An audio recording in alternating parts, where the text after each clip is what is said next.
Rather than spending $1,000 on a composting toilet, we wanted to save some money, so we opted to make one for ourselves for about $100. After giving it a shot, turns out we don't like having a composting toilet in our tiny house. So I just dropped several $1,000s on a septic system. How's that for saving money? Sometimes you opt to save money, and other times you opt to save your relationship. I'll do another video on our composting toilet experience and link to that in the description. But in the meantime, we're committed to converting to the septic system.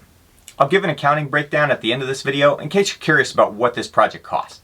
While I love DIY projects, I don't have the equipment or the experience to tackle this job myself. So we hired our local excavator to help us out. The septic tank is sized and permitted to handle both the tiny house and our future house, which is located up on the hill behind us. We got the process started by getting a consultation from the local public health representative from the county. Based on our future build plans, they suggested 2 potential sites that would be acceptable for our septic system. Next, our excavator dug 2 test holes in those locations for soil percolation tests. This would determine if the poop water from the drain field would pose any health concerns from bad soil drainage.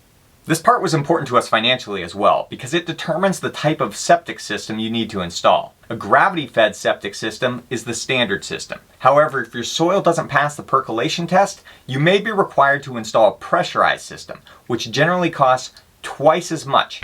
This made waiting for the test results to come back a bit of a pucker factor. One of our 2 sites met the requirements for a gravity system. It was the less desirable location, but we wanted to save funds for other projects, so we opted for that. We submitted the application paperwork and required feed to the county for approval. Less than a week later, it was approved and our excavator got to work digging in the system. The county inspected the system before it was buried and then mailed us the completion paperwork showing it was approved and up to county standards. I'm not even going to act like this portion is super exciting because it's not. In fact, as far as purchases are concerned, it ranks right up there with paying for speeding tickets. For the price of this project, I could have bought a used boat. Instead, I have a tank in the ground I get to fill with poop.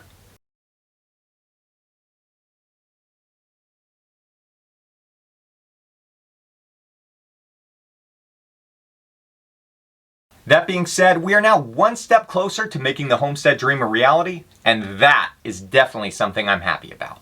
Let's take a look at the costs associated with this project. Initial consult, $85.